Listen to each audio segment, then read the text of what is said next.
วันนี้เริ่มเร็วหน่อยจะได้เลิกเร็วๆจะได้ไปเลือกตั้งมีใครอายุต่ำกว่า18ไหมในนี้แต่หน้าตาไม่มีนะหรือ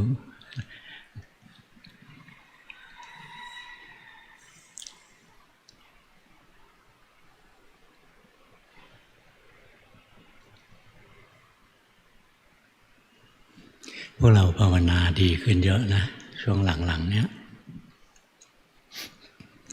ปีที่ผ่านมาเนี่ยดูดีพัฒนาขึ้น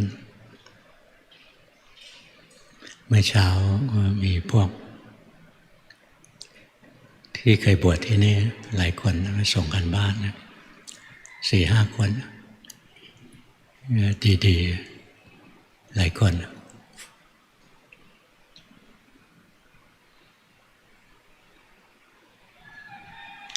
ธรรมะไม่ได้ยากเกินไปหรอกนะอยู่ที่เราทำให้ถูกทำถูกแล้วก็ทำให้พอเท่านั้นแหละทำให้ถูกรู้หลักของการปฏิบัติแล้วก็ต้องถูกกับจริตของตัวเองด้วยวิธีปฏิบัติมีมากมาย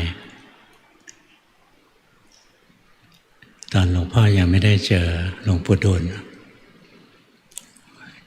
หาทางที่จะพัฒนาต่อไป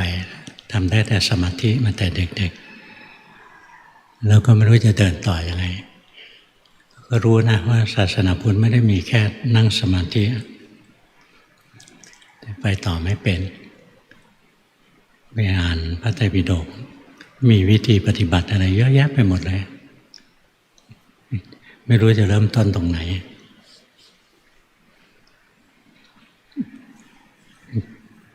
มีหลายแบบนะมีสมาธินำปัญญาปัญญานำสมาธิสมาธิกับปัญญาควบกันอะไรจะเริ่มยังไง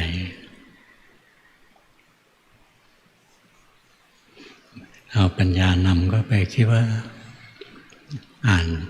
ตำราเยอะๆคิดพิจารณามากๆ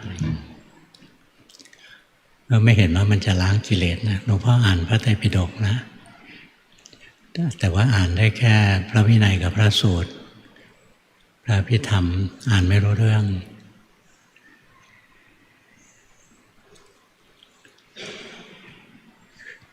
อ่านนะแล้วก็พยายามหาวิธีที่จะปฏิบัติหาไม่ได้ในพระไตรปิฎกโดยเฉพาะที่พระพุทธเจ้าท่านสอนแต่ละคนเนี่ยดูแตกต่างกันหลากหลายมากหลักของสติปัฏฐานนะก็อันเดียวแหละแต่ว่าพอถึงขั้นว่าทำยังไงจะถูกกับจริตแต่ละคนรายละเอียดมันมีเยอะ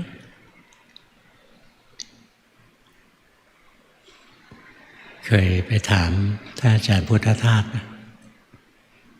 ว่าถ้าท่านเขียนหนังสือตั้งเยอะแยะเลยถ้าผมอ่านหนังสือของท่านทุกเล่มแล้วจะได้โสดาบันไหม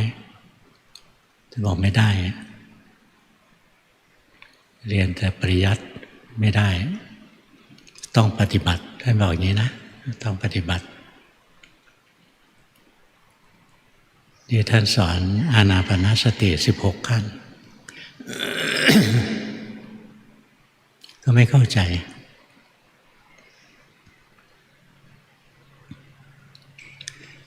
ใช้สมาธินำปัญญาแล้วก็อย่างสายครูบาอาจารย์วัดป่าให้เข้าสมาธิแล้วก็ถอยให้จิตออกมาพิจารณาร่างกายที่เราเป็นฆราวาสแล้วต้องทำมาหากินมีเรื่องต้องคิดมากมายเหลือเกินให้นั่งสมาธิแล้วสงบทุกวันมีเวลามากมายมาพิจารณาเนี่ยทำไม่ไหวไม่ใช่หลักสูตรท่านไม่ดีนะหลักสูตรของครูบาอาจารย์วัดป่า ให้สร้างพระที่ดีๆขึ้นมามากมายแต่ว่าเริ่มต้นด้วยกันนั่งสมาธิเยอะๆแล้วออกมาพิจารณากายใช้เวลามหาศาลเลยทำอย่างอื่นไม่ค่อยได้ละ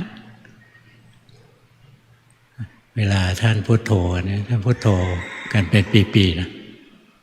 พุทโธลูกเดียวเลยถ้าแต่ตื่นจนหลับเลยแล้วเวลาท่านพิจารณากายค่อยๆดูไปใช้เวลาอย่างพิจารณาผมพิจารณาผมรูปร่างอย่างนี้มีสีอย่างนี้มีกลิ่นอย่างนี้พิจารณาไม่เที่ยงเป็นทุกข์เป็นอนัตตาไม่สวยไม่งามนะพิจารณานานนะวนไปวนมาอยู่ในกายอะไรบางองค์ท่านเข้าสมาธิแล้วออกจากสมาธิแล้วท่านกำหนดจิตนะเผากายสลายไปแล้วเข้าไปที่จิตเนี่ยขนาดสายครูบาอาจารย์วัดป่านะก็มีหลากหลายบางองค์ก็ใช้วิธีกำหนดจิตฉีกตัวเองเป็นชิ้นเล็กชิ้นน้อยจะเรียกม้างกาย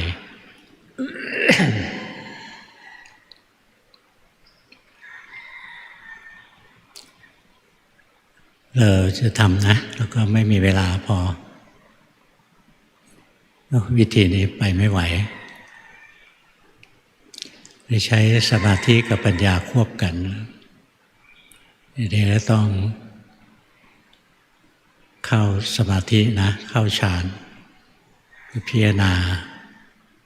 สภาวะที่เกิดขึ้นในองค์ฌานที่ก็ใช้เวลา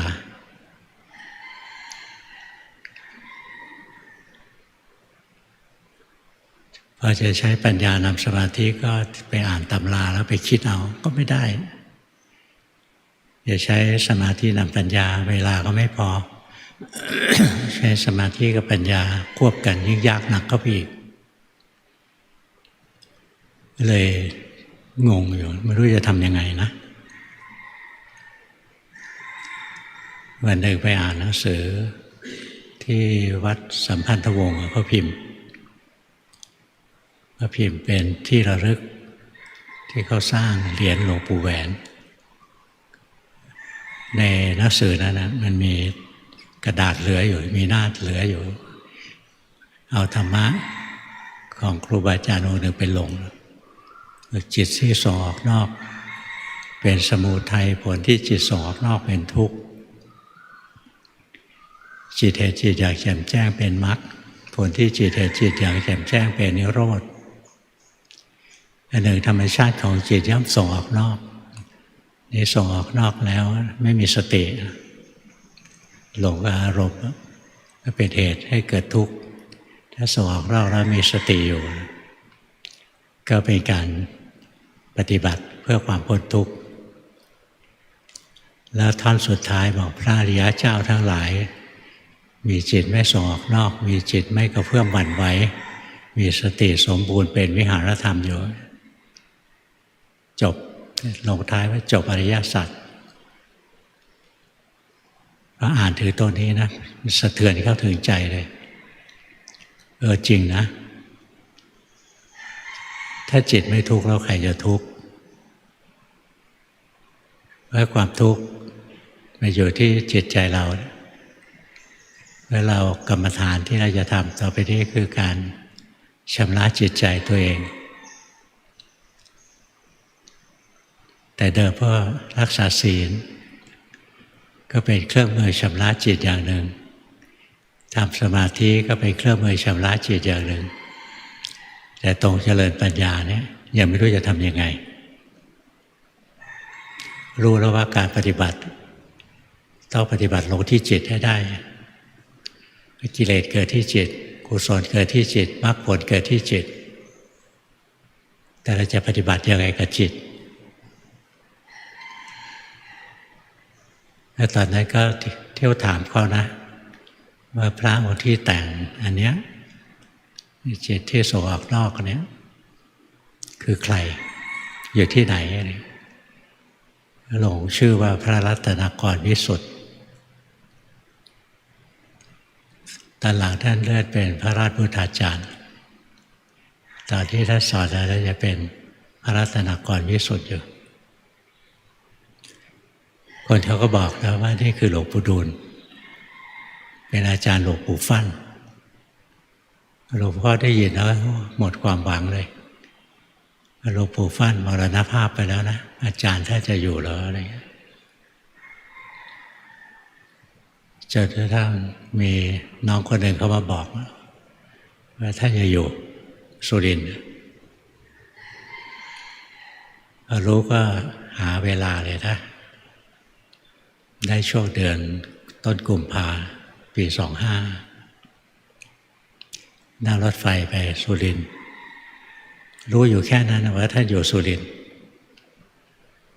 ไปถึงสุรินทร์ก็ลงจากรถไฟก็เที่ยวถามเขาว่ารู้จักวัดบูรพารามไหมไม่มีใครรู้จักถามไปเจอตำรวจนะเขาบอกอยู่ข้างหลังตึกนี้แหละบอกทำไมถามชาวบ้านไม่มีใครรู้จักเลยบอกคนที่นี่เขาไม่ได้เรียกวัดบูรพารามเขาเรียกวัดบูรเราไปถามชื่อไม่แปลกๆเขาไม่รู้จักเข้าไปหาหลวงปู่นะท่านกำลังฉันข้าวอยู่ตอนเช้ามีพระบอกว่าเข้าไปเลยเข้าไปในกุฏิท่านตอนนี้แหละท่านฉันข้าวอยู่พบได้เราบอกพระจะฉันข้าวนะไปยุ่งอะไรกับท่านอย่านะตอนนั้นใจเขาปอดนะเดี๋ยวนี้เขาเรียกอะไรป๊อดเหรอเราก็กลัวเหมือนกันนะเราไปรู้จักครูบาอาจารย์สายกรรมฐานตอนนั้นไม่รู้นิสัยใจคอเป็นไงดูหรือเปล่าก็ไม่รู้เอาไว้ให้ท่านฉันข้าวเสร็จก่อนค่อยไปเจอฉันข้าวเสร็จนะ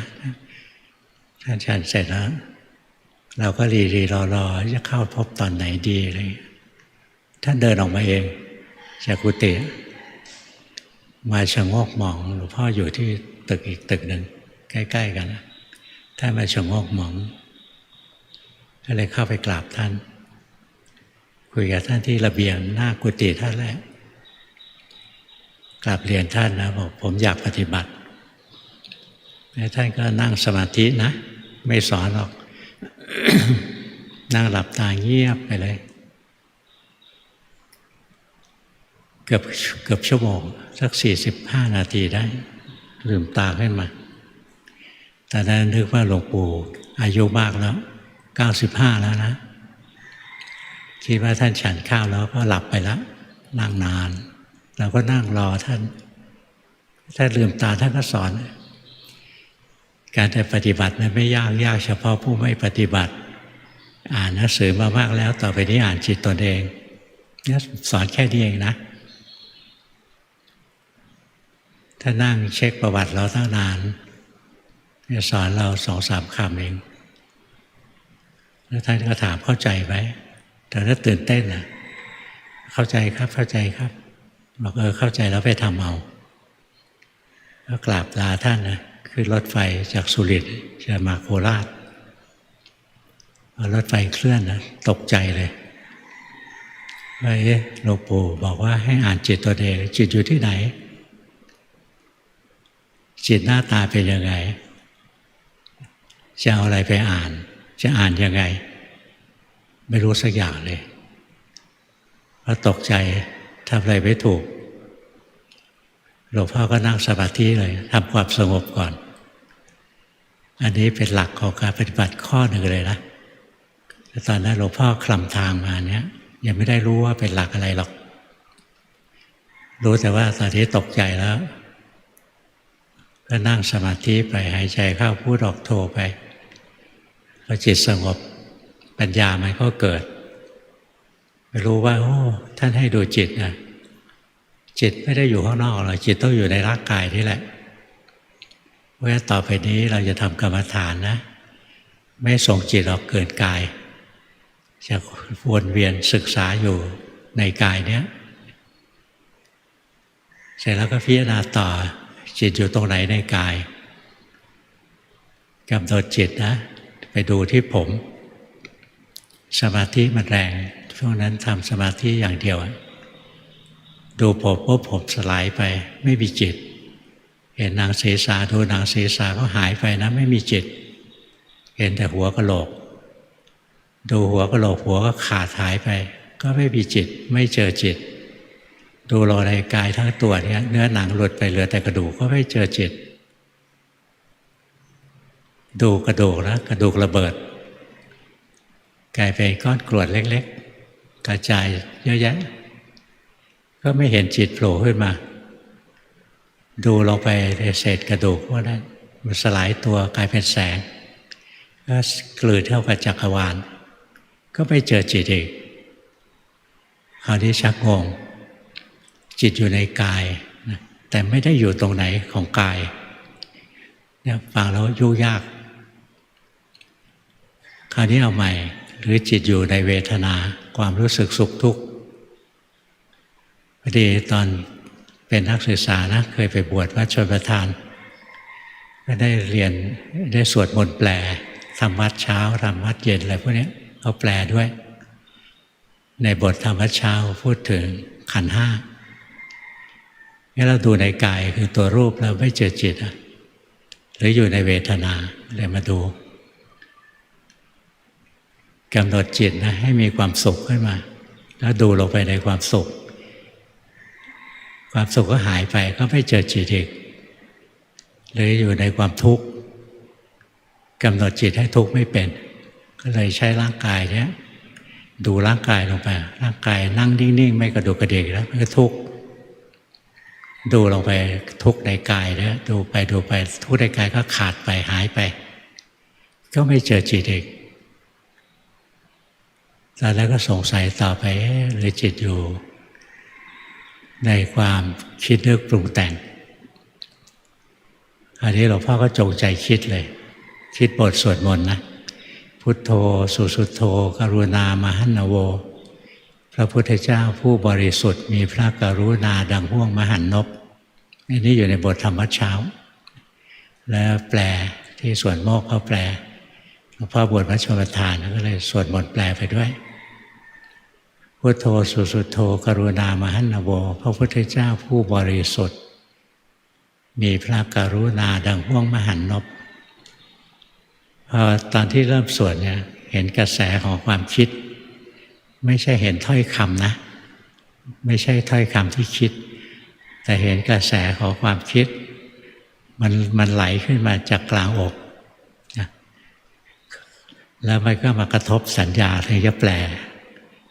คล้ายๆส่งสัญญาณเข้ามาเป็นสัญญาณแบบสัญญาณดิจิตอลแล้วมากระทบจิตแล้วมันแปลออกมาเป็นคำพูดตรงที่เห็นสภาวะที่จิตมันตรึกขึ้นมาจิตมันคิดขึ้นมาเนี่ยทันทีที่รู้ปุ๊บจิตก็ตั้งมั่นเด่นดวงขึ้นมาเลยอ๋อจิตอยู่ตรงนี้เองจิตก็คือตัวที่เป็นผู้รู้ผู้ตื่นผู้เบิกบานนี่เองตัวนี้เราได้มาตั้งแต่10 ขวบเราไม่รู้จะใช้ประโยชน์อะไรตอนนั้นนั่งสมาธินะ ให้จิตมันเป็นผู้รู้ผู้ตื่นผู้เบิกบานแล้วก็ไม่รู้จะใช้อะไรนะแล้วยังดูคนอื่นไม่เป็นก็คิดว่าคนอื่นเขาก็เป็นแบบนี้แหละจิตใจเขาก็อย่างเนี้ยจิตตื่นอย่างเนี้ยตอนหลังมาภาวนาเยอะๆแล้วถึงเห็นในโลกไม่มีคนตื่นนะมันตื่นแต่ร่างกายแต่จิตมันหลับจิตมันฝันตลอดเวลาเลยรู้วิธีที่จะทำให้เราได้จิตที่ตื่นจิตที่เป็นผู้รู้มี2 วิธีวิธีที่1ทำสมาธิใช้สมาธินะแล้วค่อยๆเพิกสิ่งที่ไม่ใช่จิตออกไปวิตกวิจารเนี่ยไม่ใช่จิตวางไปแล้วทวนกระแสเข้ามาที่จิตได้เจอจิตจิตคือผู้ที่ไปรู้วิตกวิจารวิตกก็คือการที่จิตมันไปตรึกอยู่ในแสงวิจารคือการที่จิตมันเคล้าอยู่ในแสงสว่าง ถ้าทำอานาปานสตินะจะกลายเป็นแสงเป็นปฏิภาคนิมิตเป็นแสงและใช้ปฏิภาคเนี่ยเป็นอารมณ์กรรมฐานมีปีติมีความสุขขึ้นมาถ้าเห็นปีติสุขนะเป็นภาระจิตจะไหลออกไปข้างนอกไปดูปีติสุขจิตก็ทิ้งปีติทิ้งความสุขทวนเข้ามาที่จิตใจแต่จริงๆแล้วมันเริ่มทวนเข้ามาที่จิตนะตั้งแต่ทิ้งวิตกวิจารณ์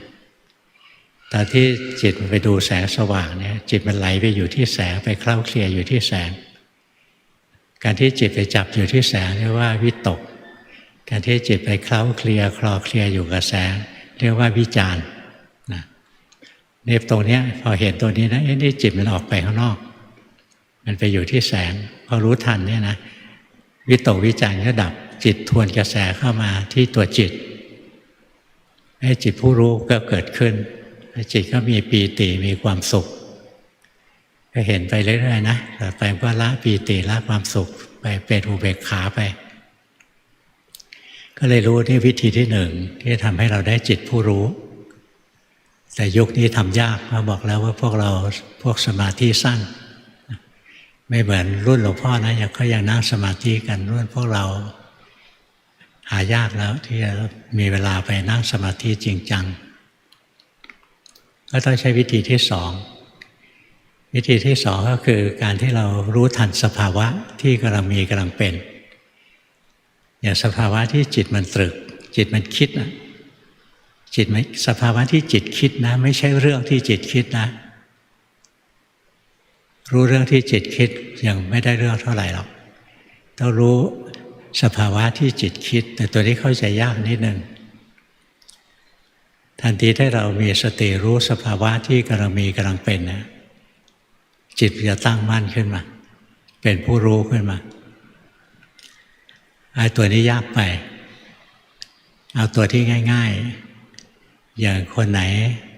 ให้หลวงพ่อให้ไปนั่งสมาธิไปเดินจงกรมเงี้ยแล้วจิตเราหลงไปในความคิดแล้วให้รู้ทันว่าจิตหลงไม่ใช่รู้ว่าจิตคิดเรื่องอะไรนะจิตคิดเรื่องอะไรไม่สำคัญหรอกรู้ว่าจิตไปคิดทันทีที่เรารู้ว่าจิตหลงไปคิดแล้วจิตหลงจะดับจิตรู้จะเกิดนี่เป็นวิธีให้เกิดจิตรู้ชนิดที่สองจิตรู้ชนิดแรกนะผ่านการทำสมาธิมากๆแล้วได้ตัวรู้มาตัวรู้นี้จะเข้มแข็งจะทรงตัวอยู่ได้หลายวันแต่ก็ไม่เกิน7 วันนะก็เสื่อมอันนี้ตำราไม่มีนะเป็นเรื่องประสบการณ์ที่เจอมาหรือที่ครูบาอาจารย์สอนมาแต่การที่เราได้ผู้รู้ด้วยการมีสติรู้สภาวะที่กำลังเป็นใจลอยรู้ว่าใจลอยปุ๊บเนี่ยจิตตื่นเลยโกรธรู้ว่าโกรธเนี่ยความโกรธดับนะจิตตื่นเลยมันตื่นที่ทีละขณะสั้นๆแล้วเดี๋ยวก็หลงอีกรู้อีกไปรู้ทีนะจิตก็ค่อยๆมีกำลังแล้วก็ตั้งเป็นผู้รู้มีแรงขึ้นมาแล้วจิตมันมีกำลังพอแล้วมันก็เดินปัญญาได้แล้ว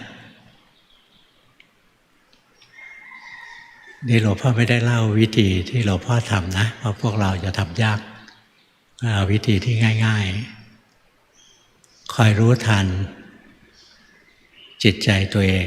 เรียนรู้จิตตัวเองไปทำกรรมฐานสักอย่างหนึ่งจิตต้องมีวิหารธรรมนะคือต้องมีบ้านให้จิตอยู่ถ้าจิตไม่มีบ้านจิตก็ร่อนเร่เหมือนคนจรจัดเหมือนหมาจรจัดไม่มีเจ้าของเที่ยวแสวงหาของกินไปเรื่อยๆจิตที่ไม่มีบ้านอยู่ก็จรจัดหิวเที่ยวแสวงหาของกินคือแสวงหาอารมณ์ไปเรื่อยๆเดี๋ยวก็วิ่งไปดูรูปเดี๋ยวก็วิ่งไปฟังเสียงเดี๋ยวก็วิ่งไปคิดอะไรเดี๋ยวก็วิ่งไปหาอะไรกินอะไรเงี้ยวิ่งพล่านไปหาอารมณ์ทางตาหูจมูกลิ้นกายใจเนี่ยจิตที่มันเหมือนหมาจรจัดนะวิ่งหาของกินวิ่งหาอารมณ์เมื่อเราเบื้องต้นเราต้องมีบ้านให้จิตอยู่เราจะไม่ได้เป็นหมาจรจัด บ้านของเราก็คือวิหารธรรมคำว่าวิหารก็คือที่อยู่นะอย่างเราเรียกโบสถ์มีวิหารอะไรนี้วิหารแปลว่าที่อยู่ที่อยู่ของจิตที่อยู่ของจิตที่เราควรจะใช้ก็คือกายกับใจของเราพระพุทธเจ้าท่านสอนเอาไว้แล้วท่านบอกให้ใช้กายในกายเป็นวิหารธรรมใช้เวทนาในเวทนาเป็นวิหารธรรมใช้จิตในจิตเป็นวิหารธรรมใช้ธรรมในธรรมเป็นวิหารธรรมกายในกายเป็นยังไงไม่ใช่กายทิพย์ข้างในนะอันนี้เป็นศัพท์เทคนิคกายในกายหมายถึงว่าเราสุ่มตัวอย่างของร่างกายบางอย่างบางส่วนเนี่ยแล้วเราเรียนรู้ตรงนั้นถ้าเราเข้าใจตรงนั้นแล้วเราจะเข้าใจกายทั้งหมดเวทนาในเวทนาคือเราสุ่มตัวอย่างเรียนเวทนาบางอย่างถ้าเข้าใจแล้วจะเข้าใจเวทนาทั้งหมดอันนี้เหมือนเราทำงานวิจัยแต่เป็นการวิจัยธรรมะวิจยะแม้เราไม่ได้เรียนร่างกายทั้งหมดเราไม่ได้เรียนกายวิภาคแบบที่หมอเรียนเราเรียนที่พระพุทธเจ้าให้ตัวอย่างไว้ใช้คำว่าตัวอย่างนะเพราะ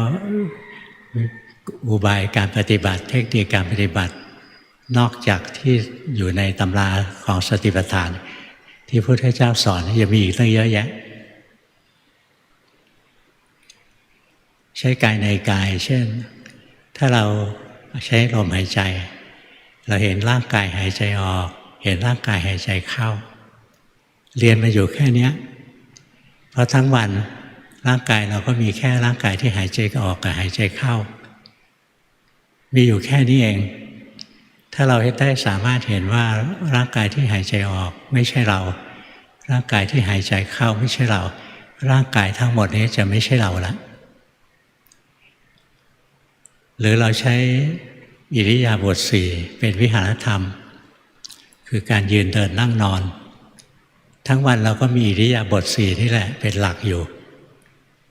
ถ้าเราเห็นว่าร่างกายที่นั่งอยู่ไม่ใช่เราร่างกายที่ยืนไม่ใช่เราร่างกายที่เดินไม่ใช่เราร่างกายที่นอนไม่ใช่เราสุดท้ายจิตมันจะมีเกิดความรู้รวบยอดนะกายนี้ไม่ใช่เราหรือใช้ร่างกายที่เคลื่อนไหวร่างกายที่หยุดนิ่งอันนี้พระพุทธเจ้าก็สอนที่อยู่ในสัมปชัญญะบัพพะของกายานุปัสสนาสติปัฏฐาน ในหมวดของสัมปชัญญะคือรู้ความเคลื่อนไหวอย่างนั้นเรารู้อิริยาบถสี่เนี่ยนานกว่าจะเปลี่ยนอิริยาบถจิตมักจะหนีไป500 รอบยังนั่งอยู่เนี่ยจิตหนีไปเป็นหมื่นเป็นแสนครั้งแล้วก็เลยใช้สิ่งที่ละเอียดมากขึ้นแทนที่รอเปลี่ยนอิริยาบถก็รู้ความกระดุกกระดิกของร่างกายอย่างเรานั่งอยู่นี่เรากระดุกกระดิกอยู่เรื่อยๆนะเนี่ยอย่างฟังหลวงพ่อรู้เรื่องฟังไม่รู้เรื่องหน้านิ้วคิ้วขมวดเนี่ยหรือนั่งไปคันเนี่ยรู้สึกร่างกายที่เคลื่อนไหวไว้ถ้าเราเห็นร่างกายที่เคลื่อนไหวไม่ใช่เราร่างกายที่หยุดนิ่งไม่ใช่เราทั้งวันมันก็มีแต่เคลื่อนไหวกับหยุดนิ่งแหละร่างกายทั้งหมดจะไม่ใช่เราเห็นไหมเราสุ่มตัวอย่างมาเรียนนะสุ่มตัวอย่างการมองร่างกายในบางมุมถ้าเรามองในมุมนี้เราก็จะเข้าใจทั้งหมดหรือเวทนาเรียนเวทนาในเวทนาอันนี้ยิ่งง่ายหนักเข้าไปใหญ่เลยจริงๆง่ายทุกอันแหละถ้าเราทำเป็นนะทำไม่เป็นก็ยากทุกอันนะเวทนานะมีสองส่วนเวทนาในกายเวทนาในใจเวทนาในกายก็มีสุขกับทุกข์ร่างกายเรานั่งไปเนี่ยส่วนเรารู้อิริยาบถตอนนี้นั่งอยู่ร่างกายนั่งอยู่รู้ว่านั่งนี่มันหยาบไปนั่งไปนั่งมาเราเห็นว่ามันปวดตรงนี้มันคันตรงนี้นี่เราก็รู้โอ้ความปวดมันผุดขึ้นมาความปวดไม่ใช่ร่างกายนั่งอยู่ก่อนความปวดแทรกเข้ามาเพราะความปวดกับกายเป็นคนละอันกัน ความคันกับร่างกายก็คนละอันกันเราก็เห็นอีกความเจ็บความปวดความสุขอะไรต่ออะไรเนี่ยเป็นของไม่เที่ยงอยู่ได้ชั่วคราวก็ดับไปเป็นของที่เลือกไม่ได้บังคับไม่ได้เราสั่งให้ร่างกายไม่เจ็บไม่ป่วยอะไรเงี้ยทำไม่ได้มันจะป่วยห้ามมันไม่ได้มันจะเจ็บห้ามมันจะไม่ได้มันจะคันก็ห้ามมันไม่ได้เนี่ยมันไม่ใช่ตัวเราเนี่ยเรียนนะเรียนอย่างเงี้ยเรียนเวทนาบางอย่างเช่นเรียนเวทนาในกายนี่หรือที่ง่ายกว่านี้ก็เรียนเวทนาในใจในใจของเรานะมีเวทนาประกอบกับจิตทุกดวงจิตทุกดวงต้องมีเวทนาเกิดขึ้นด้วยนะไม่มีจิตที่ไม่มีเวทนาเวทนานี้มีแค่3ตัวในจิตเรามีความสุขเรียกโสมนัสเวทนามีความทุกข์เรียกโทมนัสเวทนามีความเฉยๆเรียกอุเบกขาเวทนาพูดอย่างนี้ฟังยากเขาเรียกว่ามีความสุขใจมีความทุกข์ใจใจเฉยๆไม่สุขไม่ทุกข์พูดอย่างนี้นี่แทนที่เราจะต้องเรียนขันธ์ห้าทั้งหมดนะเรามาเรียนแค่เวทนานี้ก็ได้เฝ้ารู้ลงไปนะสุดท้ายเราก็จะเห็นเลยสุขก็ไม่ยั่งยืนไม่ใช่ตัวเราไม่ใช่ของเราทุกข์ก็ไม่ยั่งยืนไม่ต้องไปเกลียดมันหรอกมันมาได้มันก็หายได้ใจก็เข้าสู่ความเป็นกลางของสุขและทุกข์เมื่อใจเป็นกลางกับสุขและทุกข์นะใจจะหมดความดิ้นรนที่ใจเราดิ้นรนทุกวันนี้มันดิ้นทำอะไรมันดิ้นหาความสุขมันดิ้นหนีความทุกข์มันมีอยู่แค่นั้นแหละตรงที่มันอยากได้ความสุขอันนี้เรียกว่ากามตัณหาตรงที่มันอยากรักษาความสุขเอาไว้เรียกว่าภวตัณหาตรงที่มันอยากให้ความทุกข์หมดไปสิ้นไปเรียกวิภวตัณหามีความอยากเกิดขึ้นจิตก็เกิดความดิ้นรนงั้นเราดูเวทนานะมันจริงๆแล้วมันลึกซึ้งกว่าดูกายมันยากกว่าดูกายดูเวทนาขั้นต้นเราก็เห็นว่ามันสุขมันทุกข์เฉยๆดูละเอียดเข้าไปไม่เห็นการทำงานที่ละเอียดขึ้นละเอียดขึ้นจะมีเวทนาเกิดขึ้นก็เกิดความอยากมีความสุขเกิดขึ้นก็อยากให้ความสุขคงอยู่ความสุขหายไปก็เสียดายอยากให้ได้มาพอมีความทุกข์เกิดขึ้นก็อยากให้หมดไปสิ้นไปทันทีที่ความอยากคือตัณหาเกิดความดิ้นรนของจิตก็จะเกิดขึ้นความดิ้นรนของจิตเรียกว่าภพการทำงานของจิตเรียกว่าภพภพมี2อย่างนะภพโดยการเกิดอย่างพวกเราเนี่ยมีภพในการด้วยการเกิดคือเป็นมนุษย์ไม่ใช่เป็นสัตว์เดรัจฉานอันนี้เรียกว่าอุปัฏฐิภพและภพที่สำคัญในการปฏิบัตินะคือภพในใจเราใจที่เราดิ้นรนปรุงแต่งนะมันสร้างภพเรียกว่ากรรมภพจิตมันทำกรรมมีตัณหาและจิตก็เลยทำกรรมมีความอยากมีกิเลสก็เกิดการกระทำกรรมของจิตดิ้นรนแสวงหาความสุขดิ้นรนหนีความทุกข์ดิ้นรนจะรักษาความสุขดิ้นรนปฏิเสธความทุกข์อะไรเนี่ยไม่อยากให้ทุกข์เกิดใจมันดิ้นเมื่อใจมันดิ้นรนนะใจก็ตกอยู่ใต้อำนาจของความปรุงแต่งใจก็มีแต่ความทุกข์เกิดขึ้นมีภาระเกิดขึ้นงั้นถ้าเราดูเวทนานะจะไล่ลำดับมาอย่างที่หลวงพ่อบอกเงี้ยมันประณีตขึ้นไปอีกชั้นหนึ่ง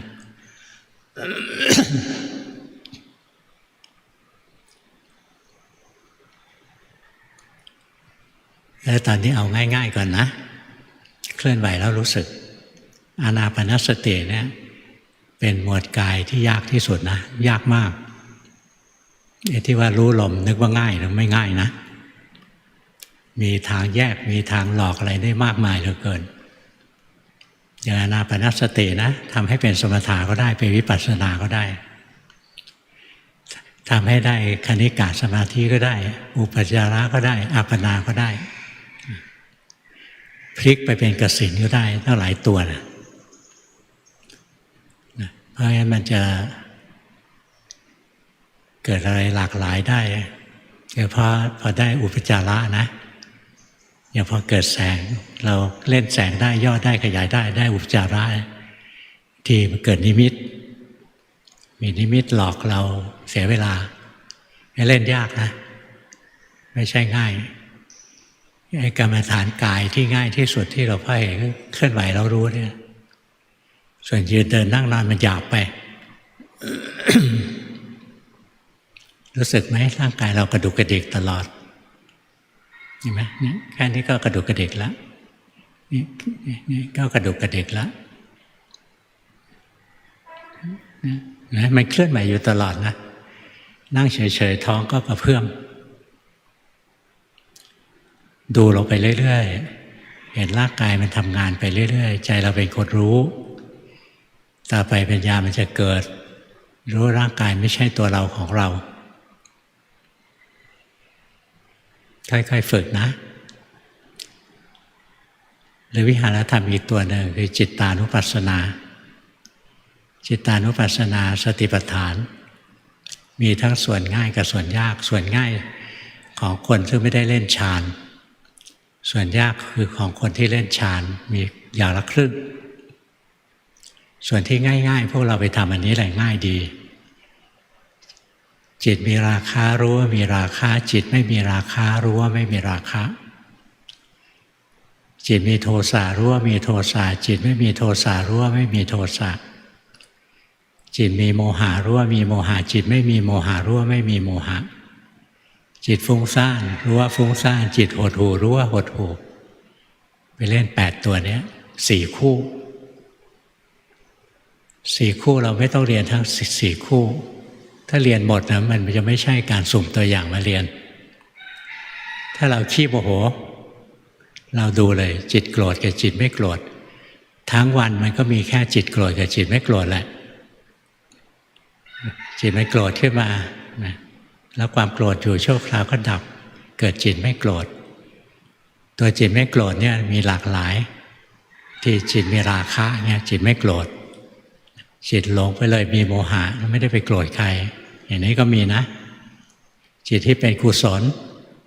ไม่โกรธมีสติกำกับอยู่เป็นกุศลนี่ก็ไม่โกรธเหมือนกันไม่โกรธก็มีหลายแบบนะไม่โกรธที่ซื่อบื้อไม่รู้เรื่องอะไรเลยไม่โกรธให้ได้แบบหนึ่งไม่โกรธเพราะมีสติอีกแบบหนึ่งหลวงพ่อเป็นคนใจร้อนขี้โมโหเพราะฉะนั้นกิเลสเด่นที่สุดของหลวงพ่อคือโทสะแค่หลวงพ่อไม่ได้เจตนานะแต่พอหลวงปู่บอกให้อ่านจิตตนเองมันเห็นโทสะเกิดทั้งวันเลยทีแรกก็เห็นช้าต้องโกรธแรงๆแล้วถึงจะรู้ต่อมาเห็นบ่อยๆนะขัดใจเล็กๆก็เห็นแล้วต่อมาแค่รำคาญก็เห็นแล้วนี่ตระกูลโทสะเท่านั้นเลยเนี่ยมันจะค่อยละเอียดเข้าไปแล้วทันทีที่สติเรารู้ว่าจิตมีโทสะนะจิตที่มีโทสะจะดับจะกลายจิตเป็นจิตที่ไม่มีโทสะอัตโนมัติและจิตที่ไม่มีโทสะนี่แหละมันเป็นจิตที่เป็นกุศลขึ้นมานะมันมีสติกำกับอะจิตจะกลายเป็นผู้รู้ผู้ตื่นผู้เบิกบานขึ้นมาเวลาเราโกรธสติรู้ทันว่ากำลังโกรธความโกรธจะดับจิตจะตั้งมั่นเป็นผู้รู้ผู้ตื่นผู้เบิกบานขึ้นมาเวลาโกรธรู้ว่าโกรธนะไม่ใช่รู้ว่าโกรธใครนะโกรธใครไม่สำคัญที่รู้ว่าโกรธโลภอะไรก็ไม่สำคัญที่รู้ว่าโลภนะอย่างเราหลงเวลาหลงไปคิดอะไรไม่สำคัญที่รู้ว่ากำลังหลงไปคิดเนี่ยดูตัวนี้นะเรื่องราวทั้งหลายนะเป็นแค่สมมติบัญญัติไม่มีสาระแก่นสารเอามาทำวิปัสสนาไม่ได้สิ่งที่ทำวิปัสสนาได้ต้องเป็นรูปธรรมนามธรรมอย่างอาการที่จิตคิดจิตหลงไปคิดเนี่ยคิดเรื่องอะไรไม่สำคัญที่รู้ว่าจิตไปคิดจิตโกรธรู้ว่าโกรธจะโกรธใครไม่สำคัญที่รู้ว่าโกรธจิตเกิดความรักใครไม่สำคัญที่รู้ว่าจิตกำลังเกิดความรักขึ้นมา เกิดความชอบเนี่ยหัดดูอย่างนี้นะที่หลวงปู่ดูลสอนหลวงพ่อดูตรงนี้เลยหลวงพ่อไม่ได้ดูมาทางกายรู้สึกกายจืดชืดเพราะดูจนมันระเบิดมาก่อนเจอหลวงปู่แล้วมันเลยจืดนะเวทนาก็ดูดีนะถ้าเวทนาดูให้ดีๆจะขึ้นไปถึงธรรมานุปัสสนาไม่ยากหรอกจะไปเห็นปฏิจจสมุปบาทให้ดูจิตอันนี้ก็ง่ายพวกเราทุกวันนี้เรากระทบอารมณ์ตลอดเวลาแค่จะเลือกตั้งได้สสไม่ถูกใจเราโทสะก็ขึ้นนะทำไมไม่เลือกพรรคนี้นโยบายดีบอกว่าทุกคนไม่ต้องทำงานตื่นเช้ามาให้ไปเที่ยวเล่นแล้วรัฐบาลจะจ่ายเงินให้ไม่อ่านดีจังเลยไอ้พรรคนี้ไม่ได้นี่โกรธแล้วทำไมไอ้พวกนี้มันโง่ทำไมมันไม่เลือกพรรคนี้เนี่ยโทสะเกิดนะง่ายๆเลยขับรถอยู่คนมาปาดหน้าโกรธนะถ้าโกรธแล้วทำไงก็ไปมองไอ้คันที่ปาดเราจะเอาคืนไอ้อย่างนี้ไม่ได้ปฏิบัติถ้าจะปฏิบัติคนที่ปาดหน้าเราโกรธรู้ว่าโกรธนี่ไอ้นั่นช่างมันจะไปไหนก็ช่างมันเห็นใจที่โกรธตัวนี้เนี่ยหัดดูนะนี่ถ้าใช้จิตเป็นวิหารธรรมจิตที่เป็นกุศลอกุศลนะเป็นวิหารธรรมเราก็เฝ้ารู้อยู่ที่จิตที่เป็นกุศลอกุศลนี่แหละเรียกว่าจิตตานุปัสสนาสติปัฏฐานเริ่มต้นเอาตัวที่เด็ดที่สุดอย่างหลวงพ่อตัวที่เด่นที่สุดคือโทสะเพราะเป็นคนขี้โมโหใจร้อนอย่างใครมาคุยกับหลวงพ่อนะคุยเกิน 2-3 นาทีเนี่ยไม่อยากคุยด้วยแล้วเสียเวลามีอะไรก็พูดตรงไปตรงมาสั้นๆจบงั้นหลวงพ่อเริ่มดูจิตนะดูจากตัวโทสะคือตัวที่เรามีมากนี่พวกเราบางคนเป็นพวกโลภมากเห็นอะไรก็อยากได้เห็นมือถือใหม่ก็อยากได้เห็นกระเป๋าก็อยากได้เห็นเสื้อผ้าก็อยากได้เห็นแฟนคนอื่นก็อยากได้อะไรความอยากได้เยอะพวกโลภะเยอะ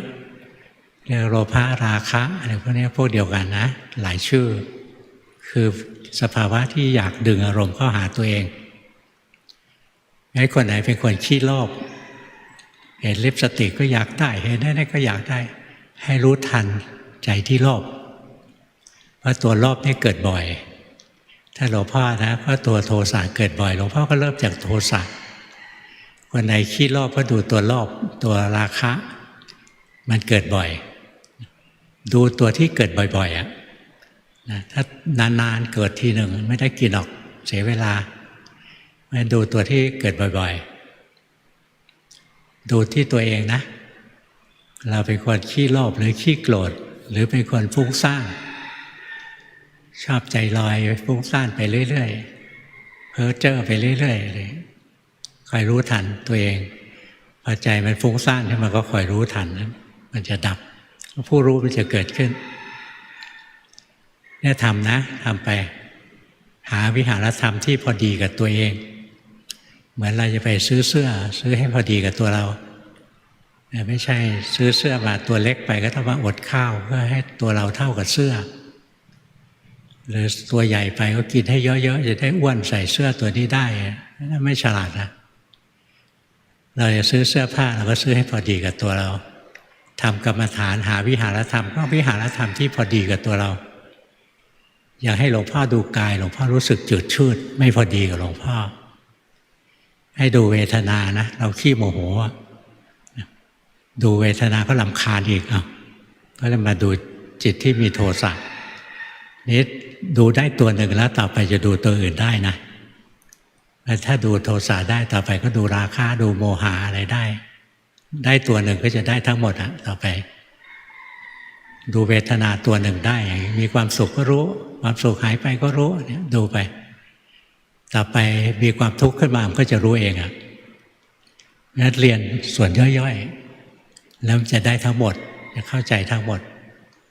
อย่าดูกายบางอย่างแล้วก็เข้าใจกายทั้งหมดมันไม่ใช่เราดูเวทนาบางอย่างแล้วก็เห็นว่าเวทนาทั้งหมดก็ไม่ใช่เราดูจิตบางอย่างจิตมีโทสะจิตไม่มีโทสะสุดท้ายจะเข้าใจจิตทั้งหมดไม่ใช่เรา เนี่ยดูจากส่วนย่อยๆมีวิหารธรรมย่อยๆสักอย่างหนึ่งที่เหมาะกับเรานะไปดูตัวเองแล้วลงมือรู้มีสติระลึกรู้อย่าไปจ้องใส่มันรู้สบายๆรู้อย่างคนวงนอกแล้วเราถึงจะเห็นความเปลี่ยนแปลงของมันไม่นั่งเพ่งนั่งจ้องจิตก็ซื่อบื้ออยู่แค่นั้นไม่มีพัฒนาการเราไปทำนะแล้วเราจะพบอย่างหนึ่งธรรมะนำความสุขมาให้เรา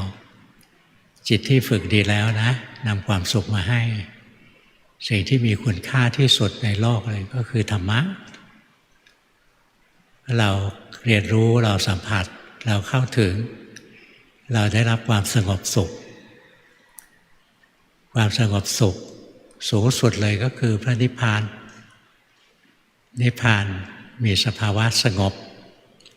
ลักษณะของนิพพานนะคือสงบจากกิเลสสงบจากความดิ้นรนปรุงแต่งสงบจากความยึดมั่นถือมั่นพ้นจากความปรุงแต่งสิ้นเชิงแล้วนิพพานนะเป็นบรมสุขความสุขอื่นเสมอด้วยพระนิพพานไม่มีนะบางทีท่านสอนสุขอื่นเสมอด้วยความสงบไม่มีแต่ความสงบสูงสุดคือพระนิพพานนั่นแหละ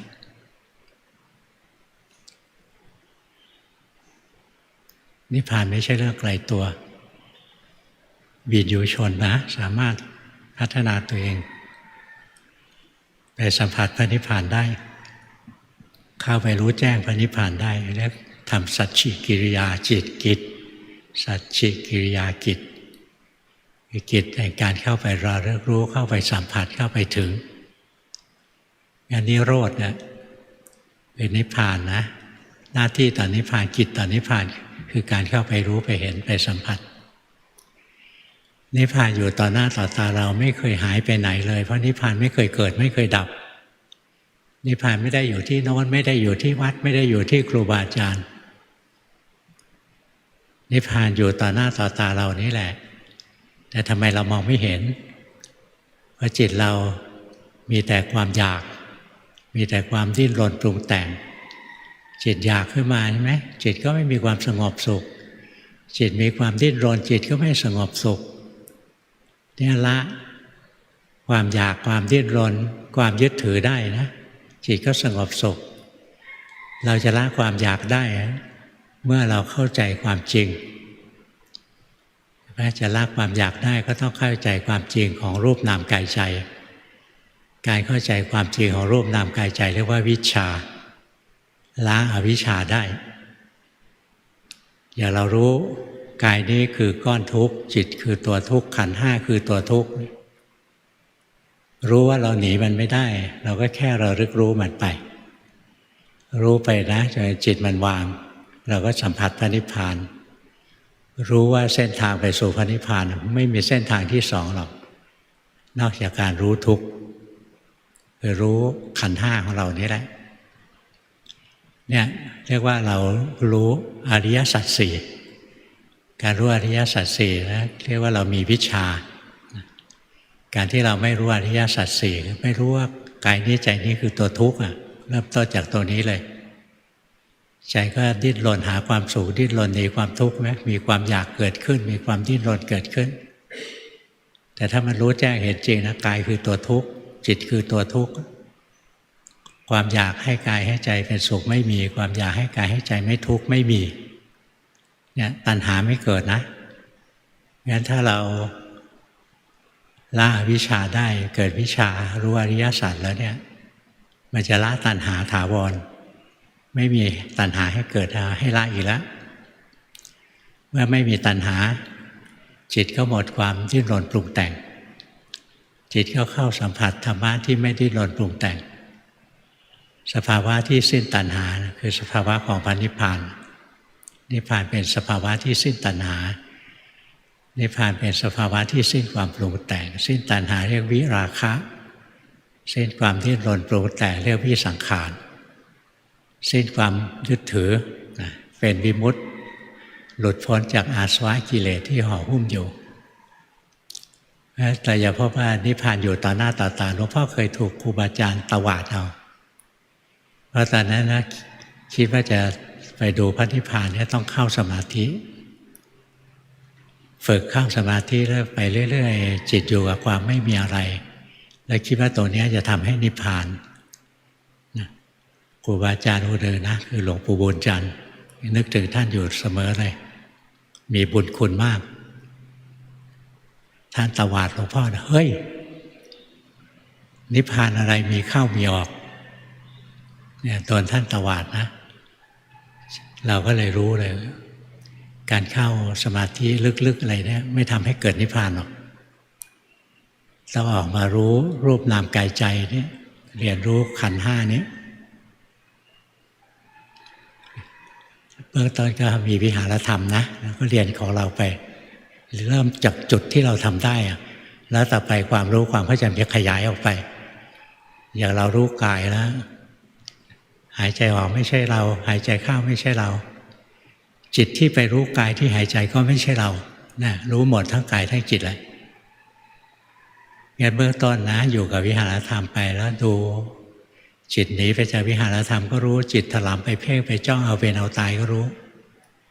แล้วจิตจะค่อยๆพัฒนาเกิดความรู้ถูกเข้าใจถูกความรู้มันก็จะกว้างขวางออกไปเรื่อยๆเอาวันนี้เทศให้ฟังเท่านี้นะว่าจะเทศสั้นๆให้ไปเลือกตั้งก็ยาวจนได้เบอร์หนึ่ง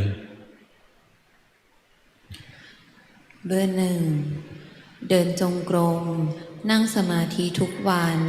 ตอนตื่นเช้าและก่อนนอนประมาณวันละ2 ชั่วโมงระหว่างวันรู้สึกกายรู้สึกใจ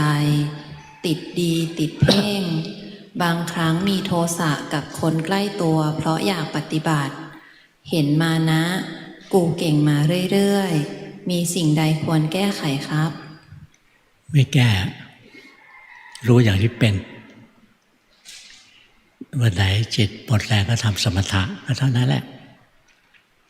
เบอร์สองว่าตรวจการบ้านง่ายนะเดี๋ยวนี้พวกหลังๆอย่าเพิ่งยิ้มนะอาจจะยากก็ได้เบอร์สองสวดมนต์ภาวนาเจริญสติก่อนนอนและตื่นนอน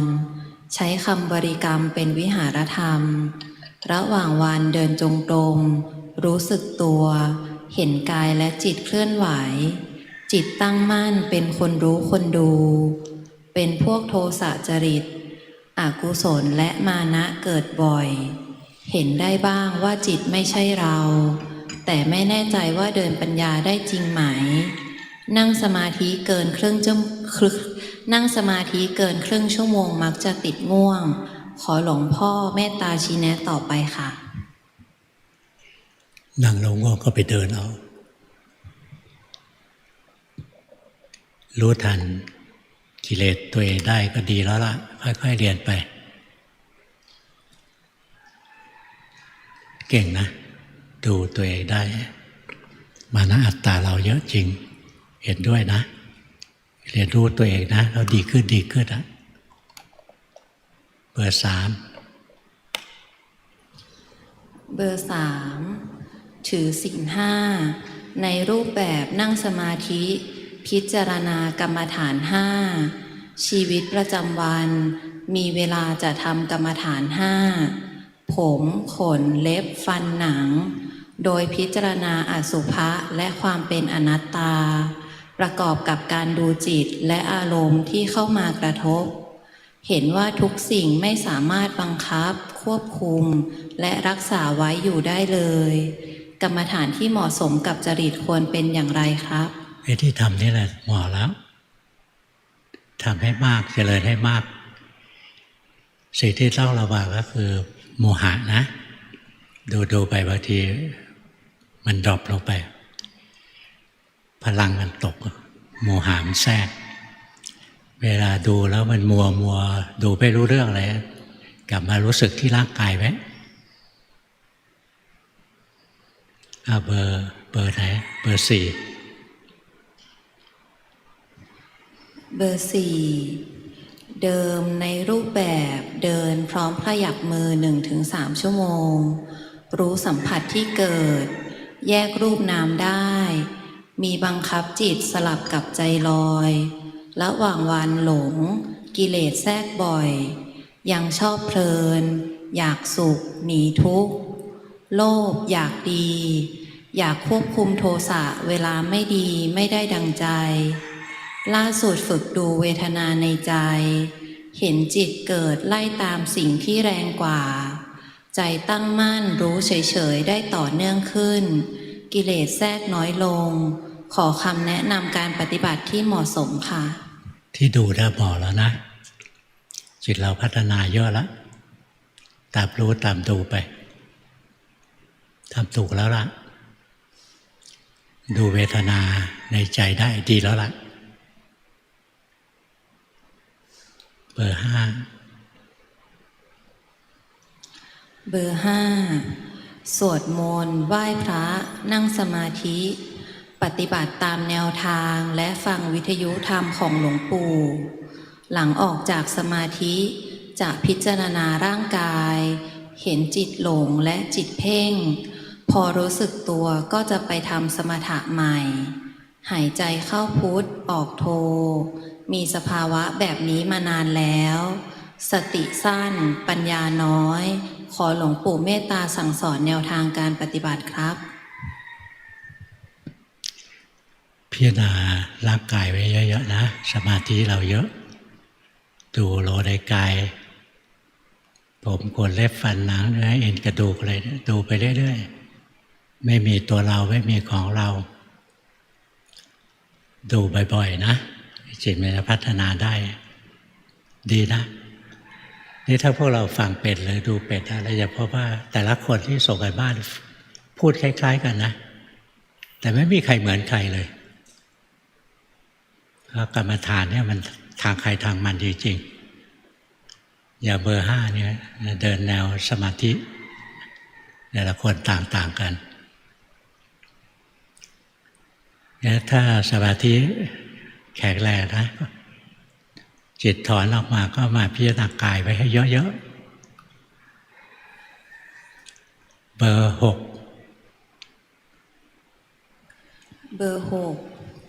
หลงรู้รู้สึกตัวได้บ้างเป็นระยะแต่ก็ไม่รู้ว่ารู้อะไรมันเร็วมากเข้าวงจรใหม่เพ่งหลง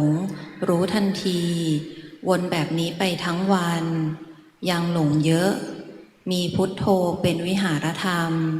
และขยับนิ้วช่วยรู้สึกตัวทั้งตอนทำในรูปแบบและในชีวิตประจำวันบางครั้งเห็นกิเลสบางครั้งเห็นเบื้องหลังกิเลสที่บงการสิ่งที่ทำบางครั้งเห็นใจไหลไปตามผัสสะควรพัฒนาต่ออย่างไรคะทำไปนะแต่อย่าโลภอย่าอยากได้ผลนะรู้สึกไหมมันลุ้นมากไปหน่อยอย่าไปอยากได้ทำเหตุไปเหตุมันพอแล้วผลมันมาเองนะดีที่ทำอยู่นะเก่งตัวนี้เรารวบจิตเข้ามาแล้วรู้ไหมไม่เอาอย่าไปบังคับมันเบอร์เจ็ดเดินจงกรมแบบสะสมเวลา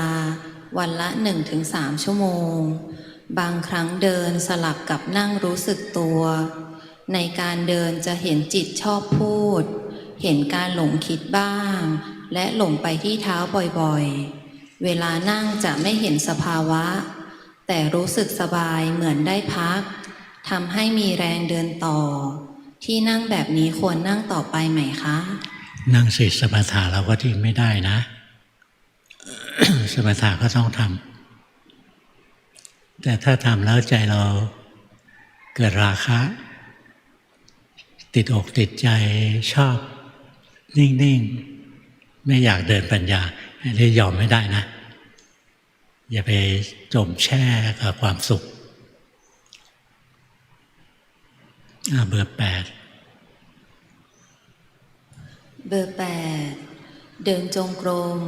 รู้ร่างกายเดิน บางครั้งบริกรรมพุทโธไปด้วย นั่งสมาธิรู้ร่างกายหายใจ ระหว่างวันใช้พุทโธเป็นวิหารธรรม สลับกับสวดชินบัญชร มีสติรู้ตัวได้บ่อยขึ้น แต่ยังหลงนานที่ทำอยู่ถูกต้องไหมคะ ถูกแล้วล่ะถูกที่เห็นว่าหลงนานนะ อยู่กับเครื่องอยู่เรานะสวดมนต์นะสวดนิดๆหน่อยๆก็พอสวดยาวๆมันก็หลงอีกแหละหลวงปู่ดูรู้จักหลวงปู่ดูบอกสวดมนต์เป็นยาทานะภาวนาเป็นยาจริงๆอะสวดมนต์นั้นไม่ต้องสวดเยอะสวดในใจเราเบาๆนิดๆหน่อยๆคล้ายๆก่อนจะลงมือทำวิปัสสนาก่อนจะปฏิบัตินะสวดมนต์เพื่อการปรับจิตใจของเราให้มันเรียบร้อยขึ้นอย่าเราไปทำงานมาทั้งวันจิตใจเรากระโดดกระเดกนะก่อนจะลงมือปฏิบัติแล้วปรับจิตเราให้มันเรียบร้อยหน่อยก็สวดมนต์คิดถึงพระพุทธเจ้าพระธรรมพระสงฆ์อะไรนี่คิดไปเอานิดหน่อยพอแล้วก็ลงมือรู้กายรู้ใจไปถ้าตอนไหนจิตฟุ้งซ่านกลับมาทำความสงบชินบัญชรยาวไปดีนะไม่ไปสวดมหาสมัยสวดที่เป็นชั่วโมงหมดเวลาไม่ได้ภาวนาสวดมนต์คล้ายๆวอร์มอัพอะแล้วก็ลงมือทำงานจุดตัวจริงของเราคือภาวนาไปวันนี้เท่านี้นะเก่งทั้ง8คนใช้ได้นะแต่เก่งคนละแบบเบอร์7ยังฟุ้งเก่งอยู่เก่งเหมือนกันแต่ว่าฟุ้งเก่งเชิญไปเลือกตั้งวันนี้ไม่ได้เชิญกลับบ้าน